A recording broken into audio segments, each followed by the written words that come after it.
My name's Officer Koch with the Boynton Beach Police Department Marine Unit. My partner here. Hey guys, I'm Officer Darin Hederian with the Boynton Beach Police Department Marine Unit, and we're here to answer a few questions that you guys might have. Hopefully we can provide you with some information and allow you guys to have a nice, safe holiday weekend. And behind the scenes today, I'm Stephanie Slater. I'm the Public Information Officer here at the Boynton Beach Police Department. We are coming to you live aboard Marine One. Again, we apologize for the delay in our start. But we're here, and it's a beautiful day in Boynton Beach. We are aboard Marine One, also known as Seized Assets. And I have Officer Koch and Officer Hederian here with us today. Why don't we start, Officer Koch? Tell us a little bit about the Boynton Beach Police Department's Marine Unit. We are currently at the Boynton Harbor Marina, located right here in downtown Boynton Beach. It's our favorite spot to come during the day. Lovely restaurants behind us, plenty of spots to eat up and down Ocean Avenue. Great place to be. All right, so let's, for those who may not be familiar with the responsibilities of a Marine Unit, talk to me a little bit about what you guys do on the water. Every day we get on the water, our primary objective is pretty much to promote boating safety. Make sure that everyone is squared away and in compliance with Florida state statutes. Make sure that everybody has the necessary safety equipment that they need to have a safe day out on the water. There's a lot of boats out here. Everyone wants to do the same thing, either rent a boat or they own a boat, entertain friends and family. So pretty much we try to make sure that everyone's safe, they have everything that they need so they can get home at the end of the day. And we are coming up on a big weekend this weekend, Memorial Day weekend. The weather is looking great. People are going to be out celebrating with their families and enjoying this long 3-day weekend. Let's talk about why boating safety is so important, especially on holiday weekends. Tell me a little bit historically what you've seen on Memorial Day weekend on our waters. The biggest thing is heavy traffic. That's one of the things we see on these holiday weekends. Most people are off for work. Kids are out of school. Everyone decides, hey, let's go boating on this kickoff holiday of the summer season. So we see a lot of boaters who don't have that much time out on the water, or they haven't used their boat, jet ski, or even kayak or paddleboard in quite a while, and they put themselves in situations that they're not familiar with, and the high traffic creates more of an issue and multiplies the problems that they can have out on the water. So let's get right into it with boating safety. What are some things that are absolutely required as far as safety equipment on board your vessel? There's quite a few things that are required to have a safe boating day. The most common thing that everybody would know is a life jacket, or also known as a PFD, personal flotation device. So what you need to know about these are you can't just have any size or as many of them or as few of them as you want on your boat. You have to have one for every passenger on your boat, and it has to be sized up too accordingly. You can't have a child's life jacket on a grown adult. So make sure that you have enough PFDs for everybody that's on your vessel. Another piece of safety equipment I could talk about that you need, we have some props here, is a throwable device. So this is an approved flotation device that's designed to be able to be thrown into the water I almost threw it in the water. Throw it in the water to someone that may need it. So this is in lieu of a life jacket, but it doesn't qualify as a PFD counted on your boat. Boynton Harbor Marina was kind enough to lend these props to us so that we can educate you and show you what they are, because a lot of people don't know what a throwable is. When we do a safety inspection on some boats and we ask them to see their safety equipment and see their throwable device, they hold up like a seat cushion with like pleats in it and say, well, this will float, and the answer is no, that's not a qualified Coast Guard approved throwable flotation device. I had someone one time try to give me a dog life jacket and pass it for a person's. A dog life jacket, yeah. All right, so we've got a personal flotation device, and we've got that throwaway device. All right, what else is absolutely required on board? Another piece of equipment that's very important is a fire extinguisher. Obviously, you wouldn't need this on a kayak or a paddleboard, but any vessel with a gasoline engine or a diesel engine, for that matter, is required to have a approved fire extinguisher on board at all times. All right, and there's one more thing, right? There is. I didn't know if Officer Koch saw it hiding on the Nah, I saw it. This is basically you need a sound producing device.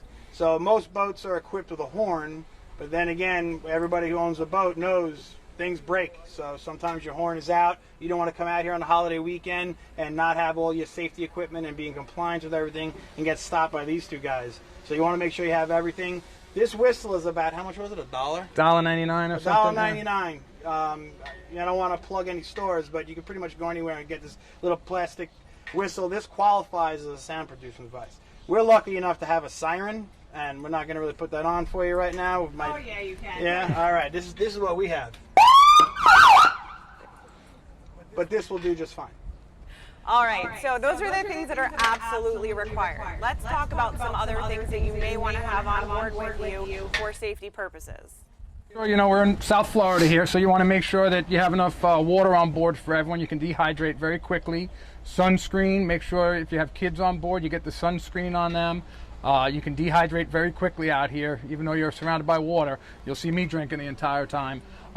It can creep up on you real quick.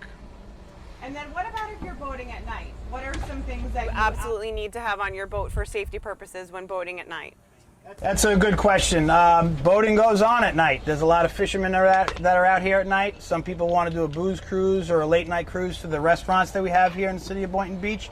So you need to have operational navigation lights, the red and green lights on the front or bow of your vessel. And you need your white stern light or anchor light to be operational. That's going to be over our head. You can't see it right now, but I promise you it does. All right, so let's talk about licenses. Do you actually need a license to operate a boat? The answer is yes, you do. We're all required to have a boating license to operate a boat if you are born after 1988. Sorry, we're waving to our fellow boaters out here. If you're born after 1988, you're required to take a boating safety course. Once you take that, it's good for life, but you will be required that to operate any vessel on the water more than 10 horsepower or more. And how old do you have to be to operate a boat? Surprisingly, there is no age restriction to operate a boat on the waters here in South Florida, but you do have to pass a approved boating safety class and obtain your ID card. Although we wouldn't recommend something like that. I wouldn't say go ahead and let your 11-year-old take out your 32-foot Intrepid without you being on the boat. I would definitely advise you to have close supervision on your licensed boat operator, regardless of what age they are, at all times, to make sure that everyone's safe and sound. So for those of you who are just tuning in now, we're coming to you live aboard Marine One. We are here at the Boynton Beach Police Department Marine Unit, and we're talking about boating safety today in advance of the Memorial Day weekend. So if you have any questions that you want the officers to answer, please drop them in the comments below, and we'll get to them throughout this broadcast. So let's talk a little bit about, during COVID, people were learning about boats, maybe purchased some boats, wanted to be outside. What is your advice to new boaters this weekend? Well, like you said, we did see a big influx. Boat sales are through the roof. We see a lot more boaters out on the water. We also see a lot more snowbirds have stuck around quite a bit longer.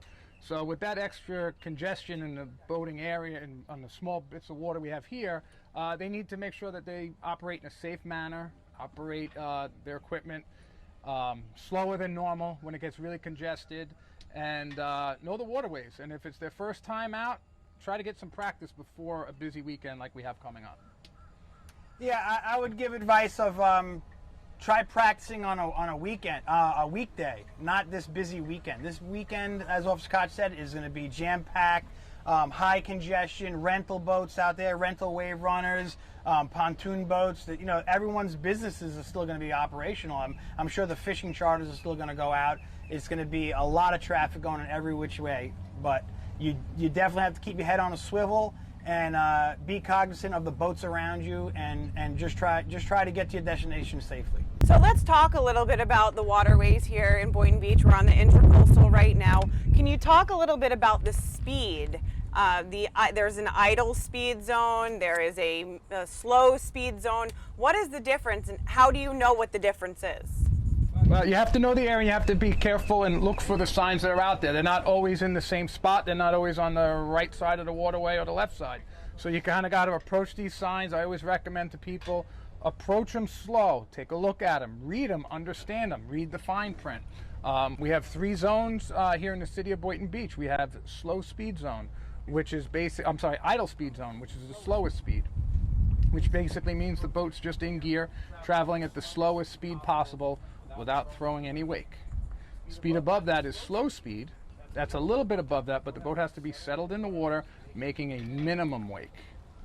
The other zone we have is, this time of year, it's 30 miles per hour, or as Officer Hederian's pointing to, resume normal speed. That's what you feel is safe to operate your boat. There is no limit on that, but you need to still operate your boat in a safe manner. And how will you know when you are approaching that area? You'll see a big sign. It's probably 4 by 8 foot in size. Sometimes they're a little bit smaller, but again, it's not the weekend to come out and start looking for these signs. If you have some experience, come out during the week and get to know the area. Maybe get close to the sign and take a picture of it with your phone. So then you can zoom in if you don't have binos on your boat. Take a picture of it, zoom in and read it, and maybe discuss it with the other people that are on your boat. Hey, you think we can go fast here? I don't think so. Somewhere in there it says slow speed in some fine print. So if you get caught speeding, it's just like getting caught speeding on I-95. You're going to meet us and you might possibly get a citation. So let's talk a little bit about police on the waterways, and are they allowed to stop boats, and is it like being stopped on the road, like a traffic stop? What's the difference between the roadways and the waterways? They're similar but different. We will let a boater know that we want to pull them over with our blue lights and a siren as well, and usually try to wave them over. So it's the same as a car. The only difference is we ask them to stop the boat where they're at, unless we tell them to move if they're in a bad place, and just put the boat in neutral. We will come to you, we will tie up to you. We do it all the time. The boat is set up with fenders, so we won't do any damage to your boat. So let us come to you and we will explain why we pulled you over, or if we're just doing a safety inspection on you, you have all the equipment discussed. So again, it's just on the water and not in the car. And what would be a reason that someone might be stopped by Boynton Beach Police on the water? Excessive speed. Primarily this area where we're at right now is idle speed for a bunch of reasons, and pretty much 365 days a year. It's there's fuel docks here, it's a Manatee travel area, and there's restaurants here. So we have boats that are tied up, patrons are dining. We don't want an excessive weight coming and knocking their boat into the dock, because that can cause us some substantial damage. But we've stopped vessels over the years for multiple reasons. Equipment violations. Another personal one that concerns us is infants on... hold on one second. Thank you, Cap. So tell everyone what that was for. Gentleman behind the camera there was coming in on his boat, throwing a wave. You'll see Marine One rock here. Wasn't too excessive, but it's enough that he wasn't doing the idle speed, which he was really supposed to be doing. You'll see the waves here. He's doing the correct speed now. I don't know what camera can pick him up. Let's talk a little bit more about personal flotation devices. You have to have one for everyone on board, but what about children? Are children required to wear PFDs on board? Yes, children under the age of 6 are required to wear a personal flotation device, while on a vessel that's 26 feet in length and under, as that boat is underway. Underway meaning cruising, in gear, going to a destination. If you're at a beach or a sandbar and you're anchored, the PFD or life preserver can come off. If your child is older than that age, they're exempt from, regardless of the size of the vessel. But then again, use your discretion. If you want your child to wear a life jacket because you're confident that they don't have the skill set and ability to swim very well, use your best judgment. And why is it so important to make sure that you have the right size life jacket for a child? That's very important. That's a very good question. People will hold up infant-sized life jackets and count that as a number of life jackets that they have on their boat, and they're all grown men. So if you put an infant-sized life jacket on a grown man, and that grown man goes in the water, the grown man's weight is going to want to go down with just to sink, and the buoyancy of the life jacket is going to want to float. So that little life jacket is going to fall right off that grown man's head. And the same thing, flip side, the other way around. You can't put an adult-sized life jacket on an infant. It's not going to stay on. It's not going to do its job.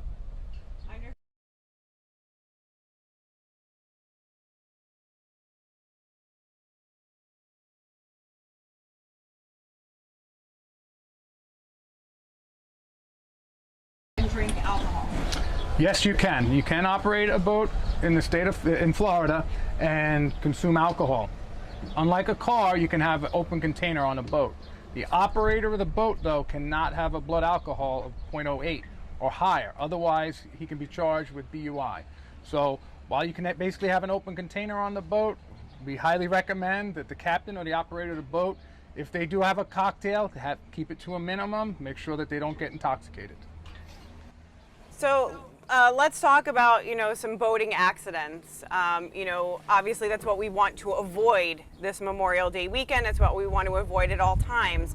So what advice do you have to anyone that's going to be out on the water this weekend to prevent boating accidents from happening? Our advice to anyone, any weekend, regardless of it being a busy holiday like this, is just take it easy and use common sense, all right? You're in charge of everyone that's on your boat, whether it be family, friends, or anything. Also, you're responsible to keep an eye out for other boats that you're passing by.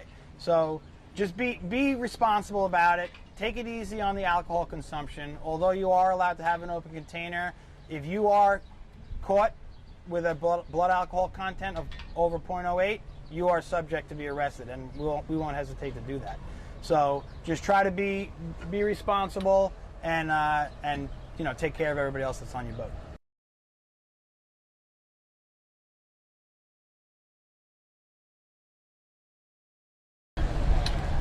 We have a similar law that you are responsible for your wake.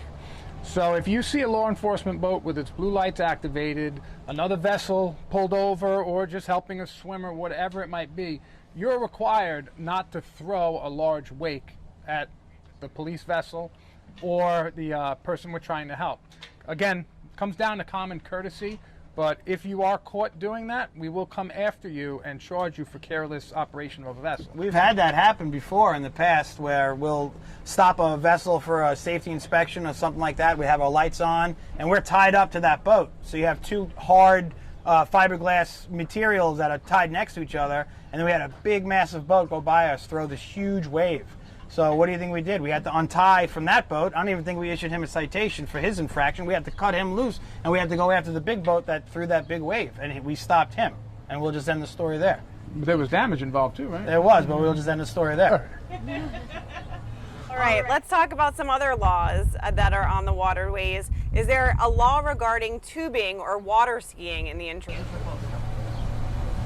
Yes, there are certain guidelines and rules and laws that you have to follow if you're towing someone behind your jet ski or behind your boat. A few of those are, again, that Coast Guard approved PFD, life jacket is required for a person being towed behind any of these vessels. The other thing is you have to have an observer on the boat. So you'll have the operator of the boat, then you'll have an observer, someone who can keep their eyes on that person in the back who's either tubing, water skiing, whatever it might be.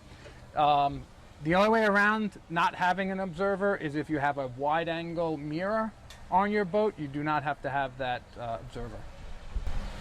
So being that, where we are, it's beautiful. We've got a lot of recreational activities here for the water. You've got paddleboarding, you've got jet skis, you've got kayaks and boating. Let's talk about some of these other vessels and the requirements, safety requirements for a kayak or a paddle boat. Can you talk about what's required on board there? Yeah, sure. Paddleboarding and kayaking is very popular here.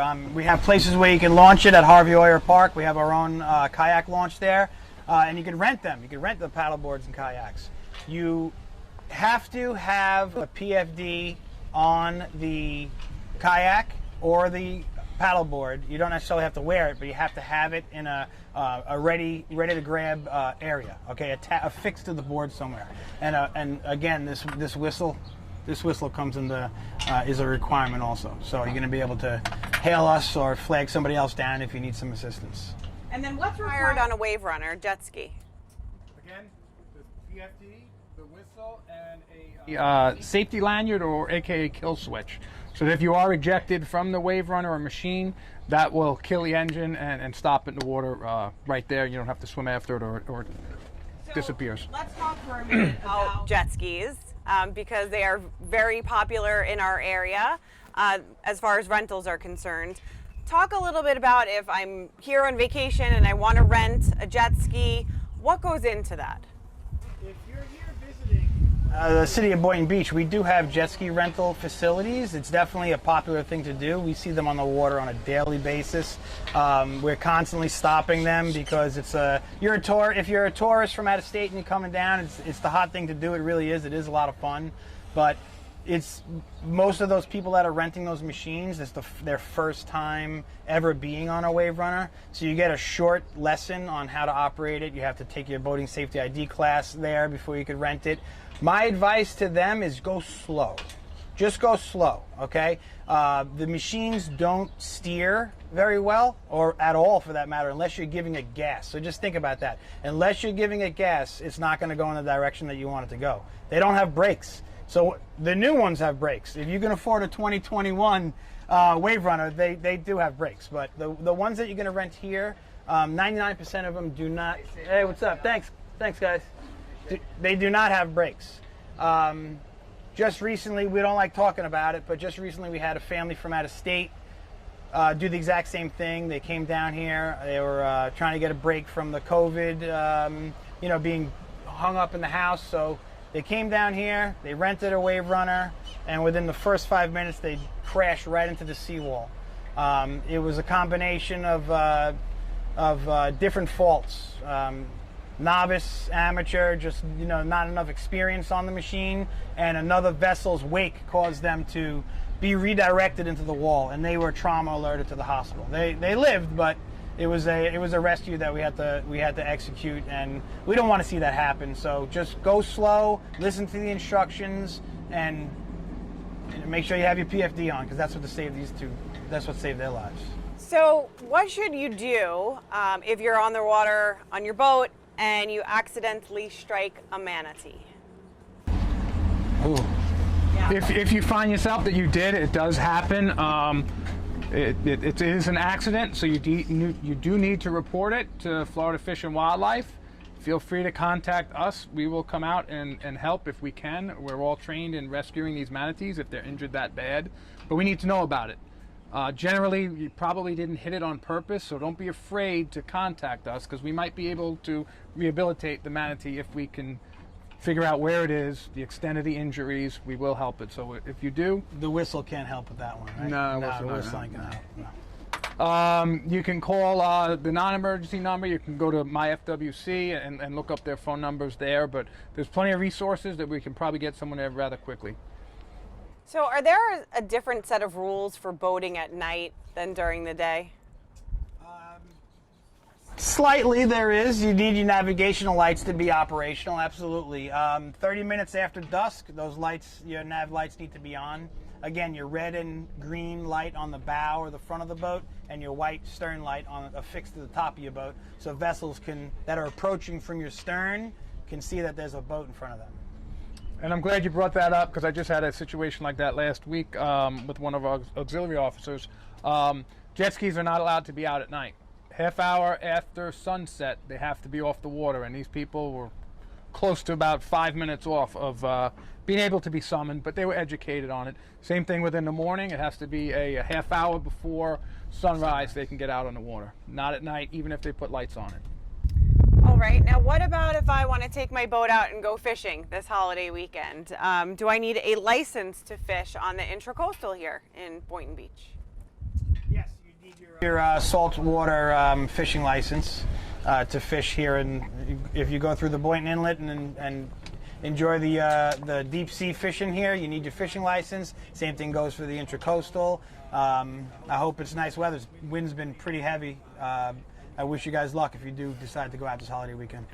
All right. And then can you explain the responsibilities of scuba divers and boaters and how that works on the waterways?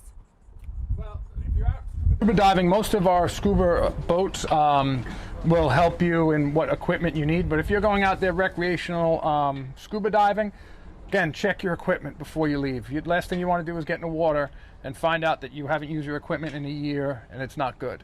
A couple of the other requirements is you carry a dive flag with you so that when you're actively diving in the water, you can put this up on the boat. Let other boaters in the area know to stay, stay at least 300 feet away. So if you are out boating and you happen to see a boat with this flag on it, you need to maintain 300 feet away from that.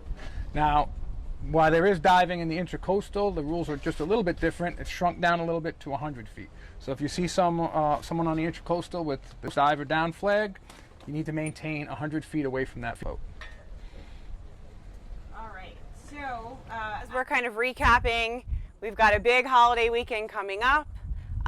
Any advice for boaters or people who are just passenger on a boat for a safe, fun celebration this holiday weekend? Well, that's a good thing you brought up passengers. Passengers should know the boat they're on. They should have some knowledge of the captain that they're with, and hopefully they're going boating with a friend or someone who's knowledgeable, doesn't put them in harm's way. We see that a lot at these big events where the captain's not a responsible captain. He's hitting waves too big, he's going too fast, has a boat filled with people, they fall and hit the deck, they get injured, back injuries, stitches. So know who you're going with. Don't just say, hey, we're going out on my friend's boat this weekend. Well, who's your friend? And next thing you know, you're put in a bad situation that you can't get out of because you're stuck out on a boat. And also, I'd like to add to that, if you're a passenger on someone's boat, ask where the PFDs are. Ask where the life jackets are. Like, hey, Cap, just in case, just so I know, we're going to be on this boat all day, what storage cabinet are the life jackets in, just in case you do come across an incident where you're going to need them, because they're going to be stowed away. People haven't taken them out, I guarantee, in months. Okay, so maybe ask where the safety equipment is, where are we going, all right, and maybe keep an eye on how much alcohol the captain is consuming. Make sure that you're going to be able to have that captain get you back in a responsible manner. Well, we've got some breaking news during our broadcast here because, because we are excited to tell you all that the city of Boynton Beach is going to be hosting a free, family-friendly July 4th celebration at Intracoastal Park this year. It will be on Sunday, July 4th at 6:30, from 6:30 to 9:30 p.m. There's going to be live music, food trucks, a hydro flight show, and one of the largest fireworks displays in the county. You're going to want to bring your chairs and a blanket. There'll be shuttle transportation. But here's what's really important for our boating community to know is that the boat ramp at Harvey Oyer Park will be closed from 11 p.m. on July 3rd to 11 p.m. on July 4th. So that's 24 hours, that boat ramp that is heavily trafficked, 7 days a week is going to be closed. So again, Harvey Oyer Park will be closed on July 3rd at 11 p.m. and will reopen July 4th at 11 p.m. So knowing that information, what advice do you have to the boating public that uses Harvey Oyer Park on a regular basis? If you planned on watching the fireworks from your boat, I would say launch a day before and then pull it out of the water the day after. But basically prepare. Can't leave your boat at the docks at that park, but there's plenty of facilities around that you could get night storage for, and just plan accordingly. If you're lucky enough to be able to launch the boat and put it somewhere, I would recommend doing that, because I do know that people come from all over, all other cities, from West Palm down Delray and Boca, to come see our fireworks display that we put on. So, don't be mad at the messenger. We just have to uphold that decision as far as the boat ramp being shut down. But if you are in a position where you can launch it, leave it somewhere at a friend's house. That would be my advice to you guys. All right, so we're going to wrap things up here. Any last minute advice, any last minute boating safety advice that you want to give to the community before we sail on? Check the weather. Don't make it your first weekend out with your new boat and take your time. Everyone gets home. Just be careful, be slow. We're all leaving the same place. We're all going back to the same place.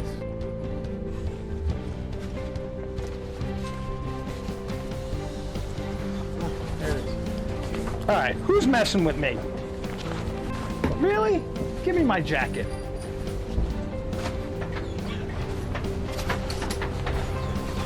You did that intentionally. Tell everyone the difference between this PFD and the other PFD. Okay, this is an inflatable PFD. If we were to fall into the water, or if you were to pull this tab, kind of like a airplane. Blow into these? No, these don't have to blow things. These will inflate and create buoyancy for us. The other thing I meant to say before, these do not constitute as a PFD unless you're wearing them. So if your boat only has these life jackets on it, you're in violation of the law, because these are only good if you have them around your neck and clasped. All right, thank you all so much for tuning in to our Facebook Live with the Boynton Beach Police Marine Unit, Officers Koch and Hederian. We hope you have a wonderful day, a wonderful Memorial Day weekend, that you stay safe, celebrate responsibly, and call us if you need us. We Have fun. We hope to see you out there and wave and not pull you over. Have fun. We'll see you out there.